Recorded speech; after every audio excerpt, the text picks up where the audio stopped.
What's going on, everyone? Welcome back to the show. So I was reading an article talking about the potential for closures, Social Security office closures. And right now there are 26 leases that are up this year. And they plan to close those offices. And so I want to show you the different offices all around the U.S. And I want to talk about this because this can have a major impact on people receiving Social Security benefits. So that's what we're going to focus on in this video. But first off, you guys can do me a favor. Please like the video. And if you're watching this video and you want to see more content like this, please consider subscribing to the channel. Okay, let's go ahead. Let me show you my screen here. And I'm going to talk you through this. Okay, so let's take a look at number one here. So when it comes to the reduction of offices, this is going to reduce access to services. So in-person help disappears. Many rely on face-to-face assistance for applying for benefits, fixing issues, or understanding complex rules. And then the elderly and the disabled, they'll be affected the most. These groups often struggle with technology or transportation and rely heavily on physical offices. And this is very true. And I'm not a senior, I'm not elderly, I'm 53 years old, but when I'm dealing with situations that revolve around money, I want to actually go and talk to someone. I don't want to just do it all online because I want to make sure that things are correct. We're talking about applying for Social Security benefits. We're talking about applying for disability insurance. We're talking about some serious things here that can impact you later down the road. And so you want to make sure that you have someone to answer your questions. If you apply online, you do stuff online, you do stuff over the phone, in a lot of situations, it's a recording, and you don't have someone to talk to. And if you have questions, and let's say you're online and you have questions, well, you have to send an email to someone or send it to the chat, and usually the chat is like AI, so it's automatically responding to you. It's not even a real person on the other end. And so, yes, if I'm in this situation where I am applying for something that I will be receiving for the rest of my life, I don't want to make any mistakes. And if I have a question about my benefits, I don't want to make a mistake. I want to be able to talk to someone so they can answer my questions. And so by eliminating offices, you're going to reduce the amount of offices people can actually go to, which means that the other office, let's say you have two offices within an hour and a half of each other. You go to one, if that one's closed, now you're going to need to go to the other one, and that might be an hour and a half from you. And then you also have the issue of getting there, transportation, all of that. Okay, let's look at number two. So number two, increased wait times.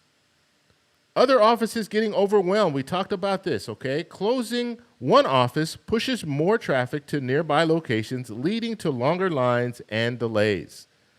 Phone and online traffic spikes. SSA phone lines are already overwhelmed. Closing offices could make it worse. Let's look at number three, economic impact on the community.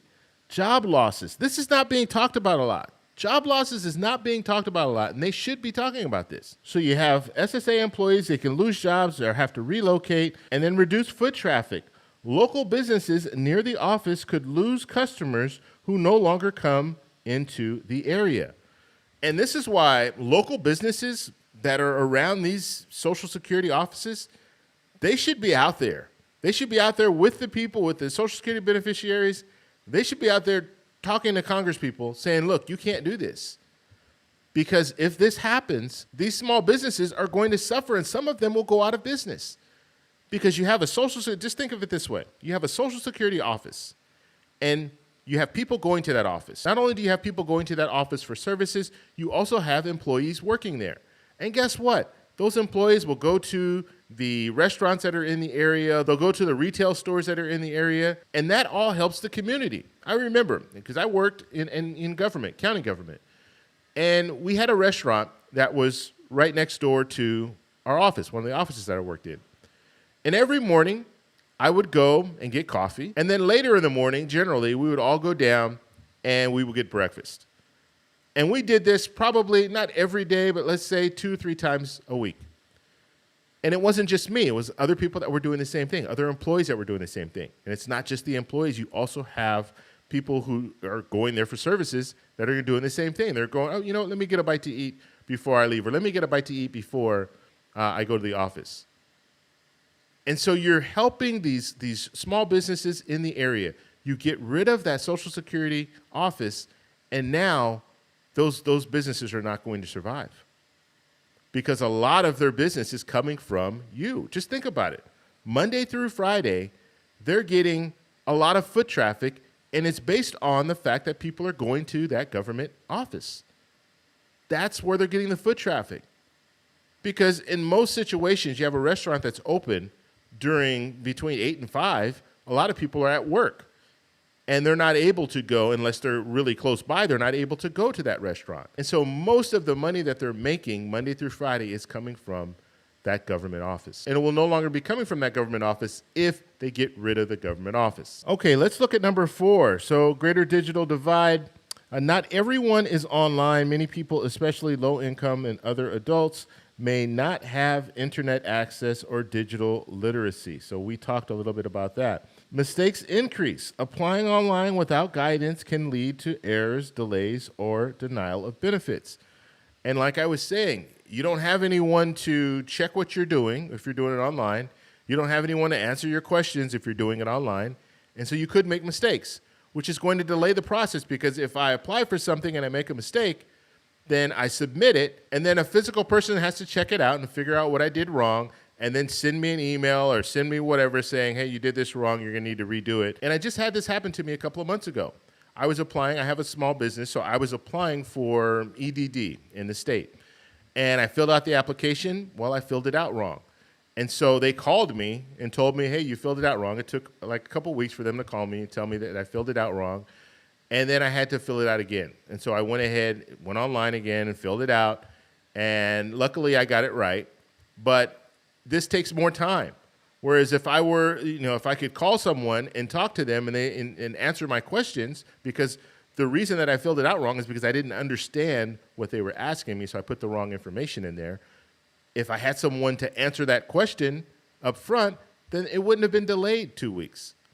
And so this type of stuff happens. And so this is not going to help people by eliminating these offices. Okay, and then number 5 here, potential for political backlash. Constituents frustrated, residents may protest and express anger towards local officials or the SSA. Increased scrutiny. Lawmakers might push back if the closures impact large numbers of people. I don't know why politicians right now aren't, Congress people, for one, they're not pushing back. They should be pushing back because their district could be impacted by this. Let's say you have a Social Security office in your district and you're a politician and they close that Social Security office. It's going to impact your district. The economy in that district is going to drop off. People are going to lose their jobs. And it's not just the people from the Social Security agency that will lose their jobs, but you're also going to have, just like I was saying, let's say you have a restaurant in the area, you close the Social Security office, and now that restaurant is no longer able to survive, and so they start laying people off, and then they close their doors, so you have less taxes coming because that restaurant pays taxes. You also have people that are working there that are contributing to the economy.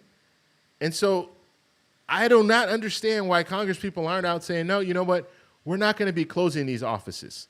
And the only reason that they're saying that they want to do this is to save money.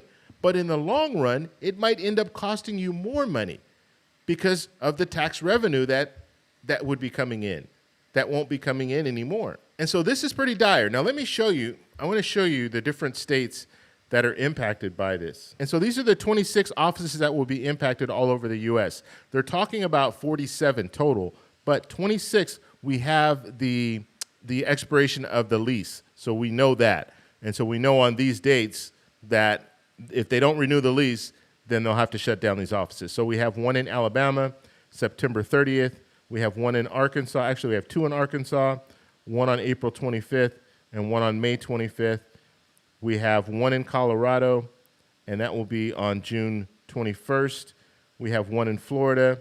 That'll be on May 16th. We have one in Georgia. That'll be on September 30th. One in Kentucky. That'll be on April 24th.